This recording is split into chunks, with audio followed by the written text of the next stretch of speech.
বাপ মানে না মানে মানুষ ডাক দেয় না, আমি হেবি দিতে চাই আর কি, সরকার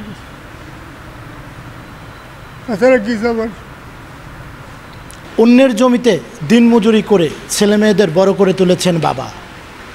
ছেলে বড় হওয়ার পরে নিজের জমি বিক্রি করে তাকে পাঠিয়েছেন বিদেশে। আর সেই ছেলে বিদেশ থেকে ফিরে এসেই বাবার যে সম্পত্তিটুকু, যে বসত ভিটাটা বসবাস করেন পিতা, সেই জমিটুকু এখন তার দরকার, তার নামে লিখে দিতে হবে।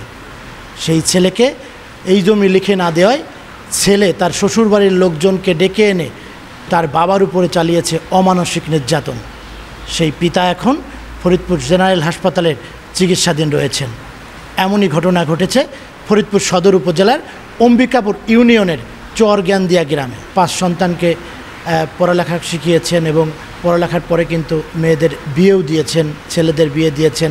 কিন্তু এরপরেই এর মধ্যেই ছোট ছেলে সজীব বিশ্বাস, তার পড়ালেখা শেষ হওয়ার পরে সে বিদেশে যেতে চায় এবং তার যেটুকু সম্পত্তি ছিল এই নুর ইসলাম বিশ্বাসের, তিনি তার কিছু জমি বিক্রি করে তার এই ছেলে, ছোট ছেলে সজীব বিশ্বাসকে কিন্তু সিঙ্গাপুরে পাঠান 10 বছর আগে। দেশে ফিরে আসেন কয়েক বছর পর এবং বাবা মাকে না জানিয়েই বিয়ে করেন একই গ্রামের একটি মেয়েকে। সজীব আবার চলে যান সিঙ্গাপুরে এবং স্ত্রীকে রেখে যান তার শ্বশুর বাড়িতে।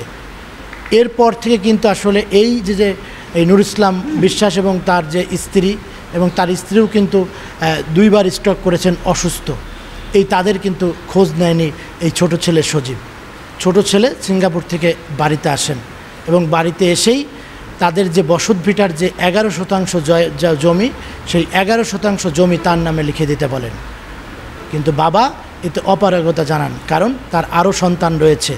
এক ছেলের নামে এই সম্পূর্ণ জমিটুকু লিখে দিলে কিন্তু তার আর যাওয়ার কোনো জায়গা নেই। আমার জমি লিখে দিলে বিদারে আসার পরে 5 দিন পর আইসে আমার বাড়ি আইসা, একা আইসে বসে নাই, আমার একটা এ 50 টাকাও দেয় নাই। হ্যাঁ, বাড়ি বোটো নইতে 2 দিন থাইকে জমি লিখে দেওয়া লাগবে। ভাত খাওয়া তো দেয়ই না, বোটো নিয়ে আইসে জমি লিখে দেওয়া লাগবে। এই জমি না লিখে দেওয়ার পর আমি কি জন্য জমিটা লিখে দেবো, গলায় টিপি দাও, বলে বউকে দিয়ে গলায় টিপি দিয়ে ধরো।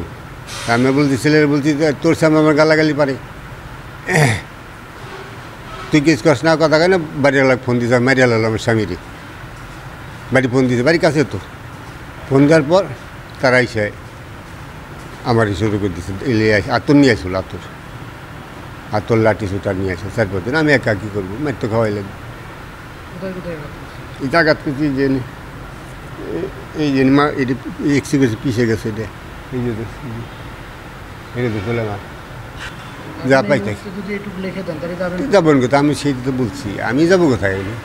লেগে দেখাতে লেখা সারাই তো বাদ দেয় না, লেগে দিলে রাত্রে দেখা দেয় আমার রাস্তায় ফেলাই দিবি। তোমার রাতে কি আমার ছেলের দরকার নাই, বউর বাড়িতে এসে খেতে দিব আমার বাপ মানে না মানে মানুষ ডাক দেয় না, আমি হেবি দিতে চাই আর কি, সরকার তাছাড়া কি সবার। এটাই বিচার, কারো ছেলে যদি কার বাপ মেরে মানে বাবা মেশিন দিয়ে সে মারুক, সে মারতেছে মেশিন দিয়ে মারাইতেছে, কেউ না করে, কোথাও কেউ না করে। মারপিটে গুরুতর আহত হলে তার যে আর এক ছেলে, সে খবর পায়, তাকে উদ্ধার করে এই ফরিদপুর জেনারেল হাসপাতালে ভর্তি করেছে। বিয়ে শাদী করে এখন সব বাপ মা ভাই বোন সবাই পর, শ্বশুরবাড়ির লোকজন এখন আপন হয়েছে। হ্যাঁ, সেটা তো আমরাও বলি যে সন্তানের সামনে বাপরে মাইরে যায়, এমন কোনো মানুষ আছে নাকি যে সন্তানের সামনে বাপরে মাইরে যাবি? এটাই তো অন্যায় করছে আমার ভাই। যে জায়গা সে জায়গা পাইছে মারলো, উনি পড়ে গেল, পড়ে তারপরে এই জায়গা পাইছে যেটা দিল ওইটা। আর ওনার বিয়ে এই যে ছেলে শ্বশুর, ছেলে হলো দাঁড়ানি, আর ছেলের শ্বশুর আর ওই মানিক হলো 2জন ওনারে মারলো, আর ছেলে হলো দাঁড়াই রইল। ছেলে খালি কইলো কি যে ওই মুরব্বিটা বাল না, মুরব্বিটা মারাই গেল। সে আগে ওনার পুত্রে মারছে, বুঝছেন কি দিয়ে মারছে তা কইতে না, আমি দেখলাম তো ফিরে দিছে, ওর ছোটো ভাই সজি ফিরে দিছে। বিয়ের মধ্যে আমি হলো খুশি, তার সবাই হলো ফিরেছিল রাস্তার মানুষ। ফোন দিচ্ছে, কিল্লা ফেলা করতেছে, আমার মাইরে ফেলাইলো।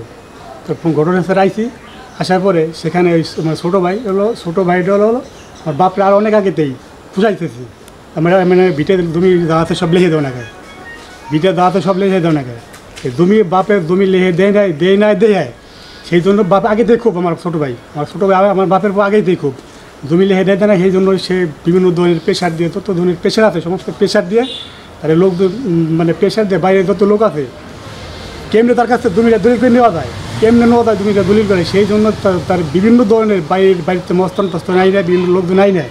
আমার বাপরে সেদিন কেউ মারাইছে। এ ঘটনায় তিনি থানায় অভিযোগ দিয়েছেন। নুরুল ইসলাম বিশ্বাস বাদী হয়ে আমার কাছে একটা এজাহার পাঠিয়েছে ওনার বড় ছেলের মাধ্যমে।